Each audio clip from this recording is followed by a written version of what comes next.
Welcome to It's a Woman's World, a show which discusses any and all topics under the sun from a woman's point of view. Our show believes that women should be treated with respect at all times and in all places. Here's today's moderator, Nadia Jordana. Hello and welcome to It's a Woman's World. I'm Nadia Jordana and I'll be your moderator for today. We have a great show lined up.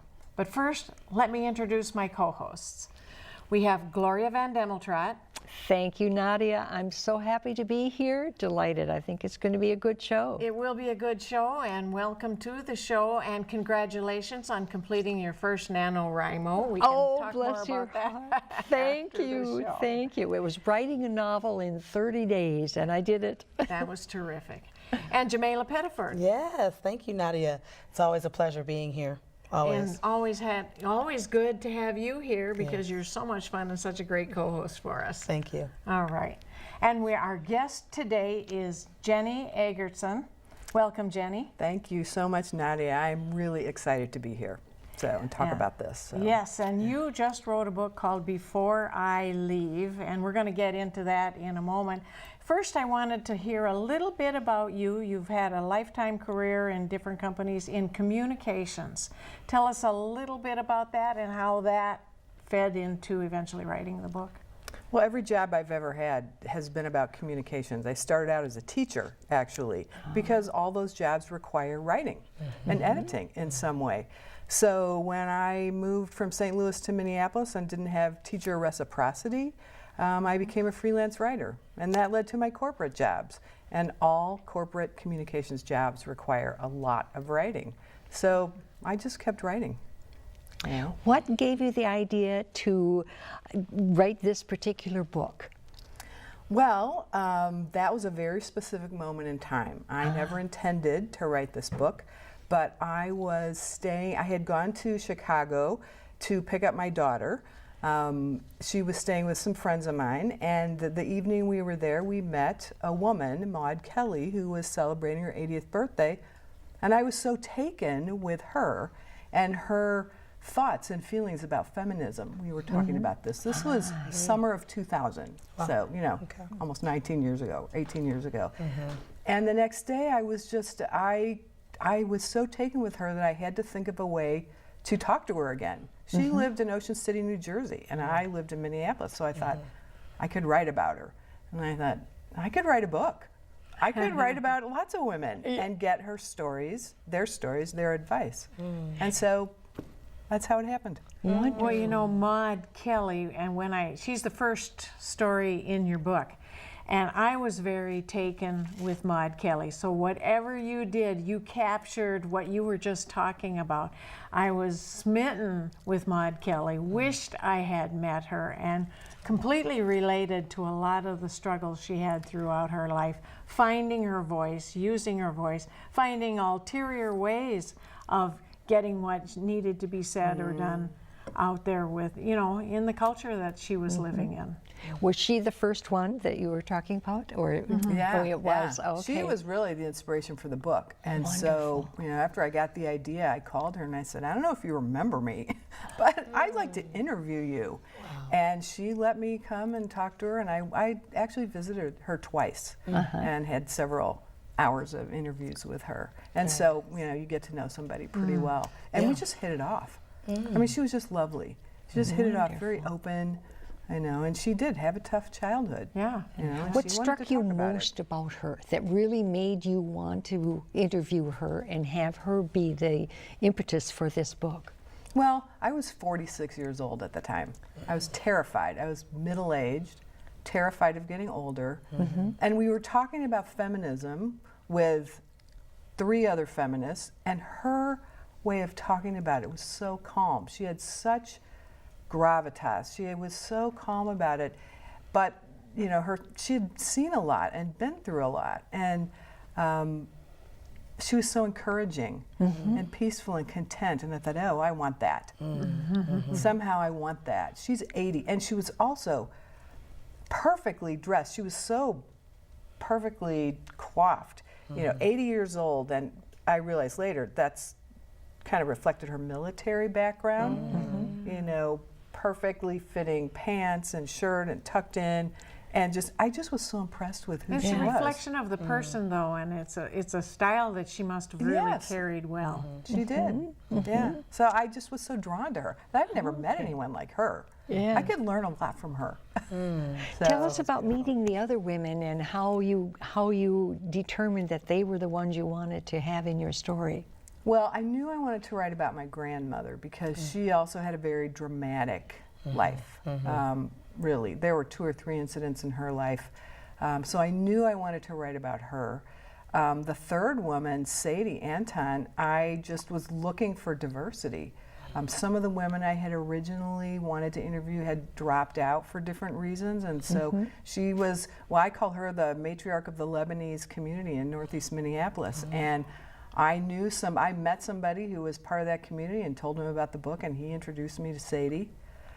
And then the fourth person, my aunt actually recommended, and I had to go through her daughter, who wasn't quite sure that she wanted her mom to be part of this book. But you know, when she introduced me to her mom, we hit it off, and so that worked well. That was Ruth Yamamoto. And then Hallie, Dr. Hallie Hendria Smith. I don't know if you remember Dr. Carol Johnson. She was superintendent of Minneapolis Public Schools in the 90s, first African-American female. She told me, I went to her and said, do you have any people you recommend? And she said, Hallie Hendria Smith should have been the first African-American female superintendent. I said, oh, that's the one I want. Right now. And you know, her granddaughter, Bernadilla Johnson, ended up being after Carol Johnson. She was not directly after, but she was superintendent of Minneapolis Public Schools. So that was the right thing. And then the last one's my mom. And one of my mentors just said to me, you know, if you want to finish this book, you need to have the most authoritative voice in your life, in your book. And I thought, oh yeah, my mom. Wonderful. And she's still alive. She's the only one who's still living. And I was taken by, in one form or another, each one of these women became a mentor to you in different ways. And I didn't skim one page of your book. I was into that book. Well, you know, I didn't expect for them to be mentors, but I actually just expected to write about them. But like I said, I was having a midlife crisis, you know, and these women had a lot to offer. And so I started writing about my relationships with them and what I learned from them. And I learned so much from each one of them.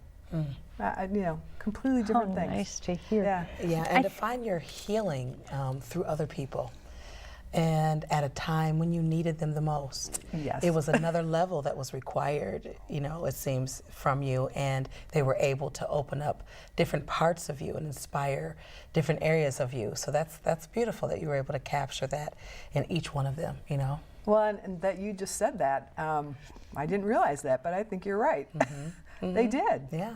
That's exactly what happened. Yeah. That's exactly. And it's like almost like angels, you know, when you're when you need when you're going through something, you know, oftentimes we don't realize how connected to people we need to be and how we need to find the admiration and use that admiration to help us to propel, you know, to the next level, because we can go flat, you know, sometimes in life, and that's good that you're able to capture that, because a lot of people are going flat, you know, and they need that muchness that you get from other people. Well, and that's interesting you say that, because I would say that's one of the goals of the book. And again, I thought, oh, it's going to be just about them mainly. But what I gained from that, from those relationships and the healing I got, is something I want to set myself as an example and say, you know, there's people who've been through this. Yes, you're not alone. And who have survived, you know, and have a lot to share with you. And they were all so open. And then I gave to them too. That's I was glad you put your thoughts into the book at just the right moment, at the things that you drew from them and some of your fears, and then how that played itself out in your life at just the right time. That really works in this book. Well, thank you, because that was a big decision. It was a big decision because, first of all, my grandmother got very angry with me when I started to do that. She was chapter 2. Okay. She did not want me to do that. This book was going to be about her. And Oh, I know, interesting. I know. And so we kind of went around and around about that. And then there were other writers who said, you know, don't do it. It won't be that interesting. And I couldn't stop myself. It just wasn't interesting until I started doing that. I think it was an integral part of the book. Yeah. I know why they say that, because it doesn't always work. Yeah. But done right, it does, and it really works in this book. Thank you. I haven't had the chance to read your book yet, but I can hardly wait. I'm definitely going to do that. One thing I wanted to mention is that you spoke about having, you were 46 at the time. I think that women all over have a different age that's hard for them. And as an example, when I was 30, I went through a terrible crisis, a terrible time. I just thought, what have I done with my life? Things had changed, and I had 6 children at the time, and all I could see was a traveling husband in diapers forever, and kids of every age. I was so depressed, I sat in the corner and cried for 3 days when I was 30, and I thought, what have I done? And ever since then, every decade has been better. Every decade has been better. And I think, it can't get any better. What's exciting about the next decade? Did any of your women feel that way, or did you have that come out in what they were saying?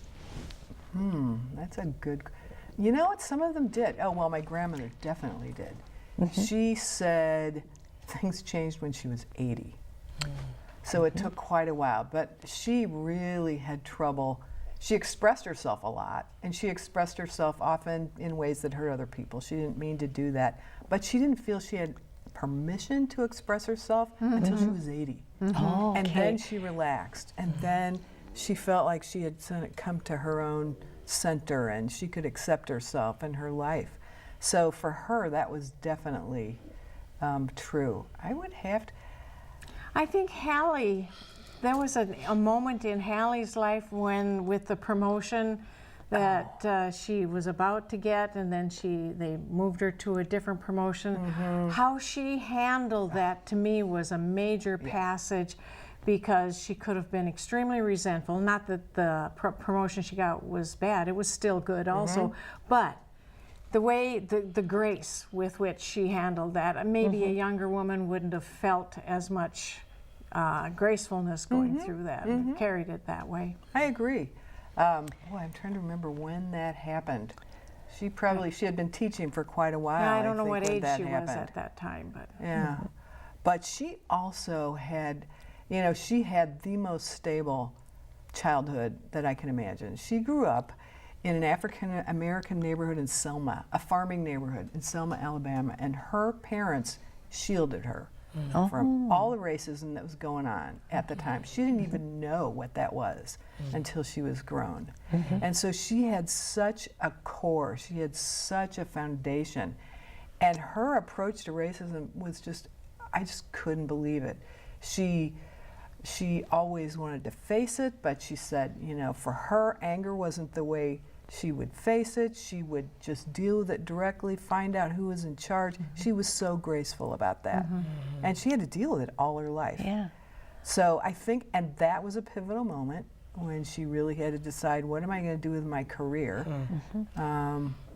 She was passed over not really passed over. She was offered a job. They wanted somebody for a job that she was really in line for. And so the job they offered her, she decided to take it and make the best of it, because that would allow her to get her master's. She eventually got a master's and PhD. Nice. Wonderful. Jenney, when, I'm very near that 80 mark. And I know the significant impact that feminism and the things that women have been allowed to do, I say allowed. We weren't allowed when I was young. And when these women I know were young, they weren't. You had certain jobs you could do. It's amazing how far women have come. Do they talk about that? Is that a mark or a hallmark of their lives when they talk about them, how far women have come? They really didn't talk a lot about that. I don't think they were not feminists. Yeah. I would say the only one who was a real feminist was Maud. And that's because her daughter teaches women's studies, you know, also a PhD. I don't think, well, my grandmother talked about how far women had come when she spoke about her sister, who was one of the first female pilots in the Twin Cities, and how hard that was, and how much easier things are now. But they really talked more about what went on within their own families. Okay. Were Yeah, they I don't think educated? they had a name put on it, did they?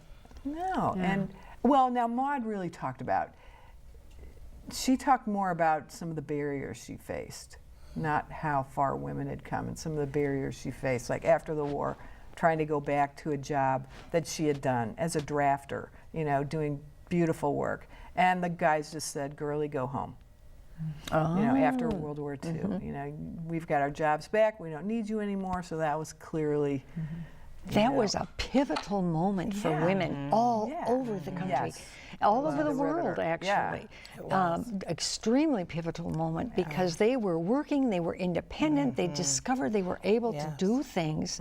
And then the men came home and said, we don't need you anymore, go back to housework. right. That was huge. That was. That was, Yeah. And it was huge in a couple of ways. I mean, we realized we could do many things that a whole world was opened up to us that we weren't privy to before. And now that I have this knowledge, if we work together, it really would be a great partnership because I can jump in there too. And there's some things that we changed about the way work was getting done as well. That's right. Because, you know, we do things differently. Yes, we do. Yes, we do. But you know, I'm trying to think of who actually worked. Maud worked, and Hallie, of course. Hallie was a leader. Ruth, she did, but you know, for most of them, only two of them, there was a real career. Were they all educated? Tell us what their educational background for each of them. Maud, I don't think she had a college degree. My grandmother certainly didn't. I don't think Sadie did. Ruth may have, although I don't know. Hallie may have been the only one. I think they all struggled more with their voice. They did. They did. Well, some of them did. My mom did. Ruthie did from time to time. Now that's a dramatic story, Ruthie. She didn't struggle so much within her family, but she was in the Japanese, she was thrown into the Japanese internment camps. And so that was her struggle. And her approach afterwards to racism that she encountered was amazing. So that's how she needed to find her voice. Hallie always had her voice. That was a woman who, I mean, she was regal. Hallie walked into a room and you sat up straighter, and she just, you know, she was called the grandmother by her grandchildren. Not grandma, the grandmother. Was she the one that talked about respect? I can't remember if she was the one that talked about respect. That was Ruthie. That was Ruthie. That was Ruthie. That's part of sure. the Japanese culture. That makes sense. Now I have it. Yeah. So I don't remember even the original question, but they were not as similar as I thought they would be. There were not big themes that went across their lives. When I thought there would be, because you know, I sort of wanted to find those. How has, we've got questions coming from everywhere. How has writing this book changed your life? Oh, well, I made it through middle age. And the big thing is I gave myself permission to do what I'd always wanted to do, be a writer. I've known I wanted to be a writer. Stopped for a while, didn't you? Oh, it took me 18 years to finish this book. Wow. So I finally, and I always wrote for other people in my corporate jobs. You know, I wrote speeches for CEOs and always writing for other people. But I finally, with this book, gave myself, I think it's what I wanted to say before I leave. It ended up, and that was permission I gave myself. I just never, for some reason, did it before then. What new writing will you do now as a result of this or after this? what new writing will you do? I do not know. You know, I just, well, I'm doing a blog, you know, so I know that I'll write about things that came up in each of my interviews that I did not cover in the books. You know, I'm just not sure. I don't have plans. It'll happen. I think it might, but I don't know what to do. It's, you know, it took me 18 years to write this one. So, The next one will probably be faster. well, it's going to have to be. Yeah, I'd be pretty, I don't know how good I'd be. It'd be one of your subjects. I would be, one of my subjects. So Great, great. Yeah, when I was thinking about the running theme and you were saying, you know, what is kind of the relatability between them, it's you. And the story now that will echo into time, that will really go on to the next generation, and hopefully, you know, kind of, what is your projection for your book now? What is it that you want to do with it? Are you going to go on the road and start having maybe some workshops and talking with women who are going through this middle age crisis where they're trying to find themselves? And what's nice about this, you used your medium, your craft, to find your way out. And now it's blessed you in return.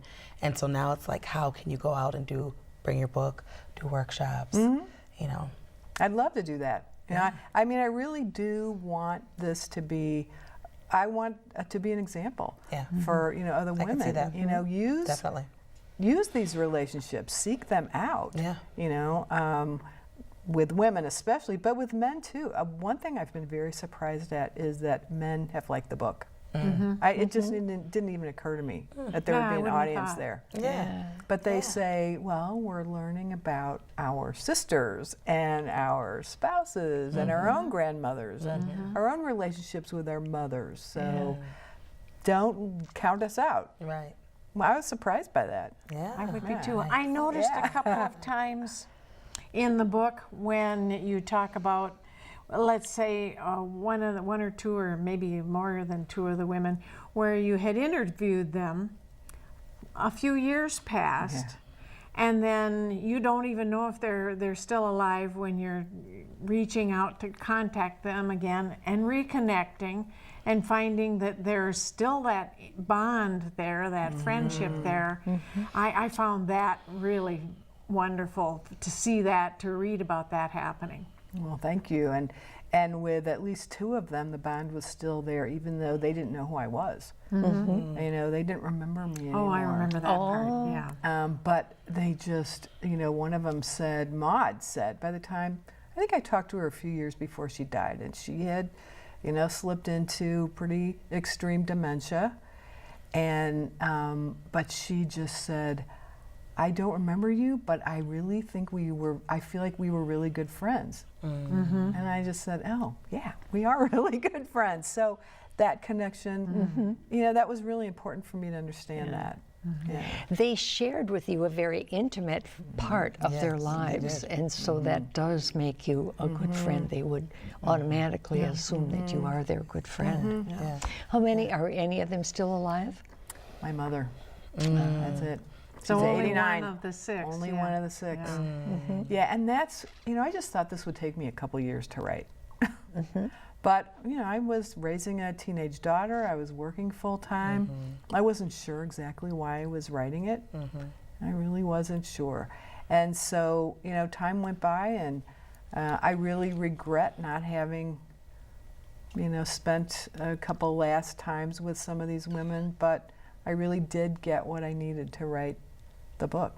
So, what has it meant to their families of the ladies, you know, now that the book has come out since they've passed on? What has this meant to their families? well, let's see. Hallie, her family said, actually, Bernadette stood up and thanked me at the book launch because she said her grandmother always said she was going to write a story about her life, and she didn't. But now I did that. So, you know, they got her story in writing. So my family, I think, you know, I wrote about 2 people in my family, and I think there was some healing that came as a result of that. There certainly was for me. And then started some conversations. Trying to think, I don't even know Sadie's family. Never met anyone, only met one person in her family. So it's really different. Oh, but Maud's daughter, who is still a PhD, teaches it at DePaul University, said, this brought my mother back to me. So it's different for each family. Yeah. Each one was different. Was there an overall message that the collective group brought to you? You know, I thought about that. Though they did there was one theme that they all had in common, and it was the importance of open communication. Whether they were talking about their spouse, many of them were talking about their children. You know, that was the theme that they all had a lot to say about. You know, they talked about their children, and they all said, boy, you know, you have to listen to your children. You do. Open communication, but that doesn't mean just, yes, okay, I'll give you your point of view. It's really listen to them. Really listen and consider what they have to say, and don't judge them. Yes. And so communication, my grandmother talked about communication with her children, but she wished communication had been more open with my grandpa. I think Maud said that too. So that was the thing. Just, you have to keep communicating. Yeah. When it comes to interviewing someone at that age for such a sensitive thing as their life story in a book, what are some of the key things? Is it the open communication, just like they were advising this way? Would that fall the same for, as an interviewer, to interview someone? Yeah, I mean, you just have to go in without, you know, I mean, just very respectfully. You know, I knew they could pull out any time. You know, I would give them the questions ahead of time. And then, but then it always, you know, most of the time was spent on questions that I hadn't given them. I think it was just, the other thing was not changing what they said. Yeah. Not changing what they said. I have audio tapes of all of these women still. And I did not change what they said. And that, I think, built a lot of trust. Yeah, the meaning comes across. Yeah. It definitely does. Did you give any of those audio tapes to their families? Beth Kelly asked for copies, and so I sent all of them to her, and she copied them and sent them back. I'm not sure the others know. Oh, okay. They do now. Okay, yeah, they will now, yeah. But, and I might offer that, but Yes. I have to be really careful, because there may have been things that the women said to me That you didn't use in the book. Right, That, right. that wouldn't be appropriate for their families to hear, that they wouldn't have wanted. Yes, There were exactly. things that they said to me that they said, now don't put these, don't put this in the book. Yeah. And I mean, Hallie, for example, Bernadine and I were really tempted to put some things in, and we just both said, no, we promised Hallie that we wouldn't. well, Jenny, if we had more time, I'd ask you what some of those things are. But as it is, we're closing the show. Thank you for being such a great guest. And thank you, Gloria and Jamila. Yes, thank you. Nice to meet you. And thank you for watching It's a Woman's World. We will see you next time.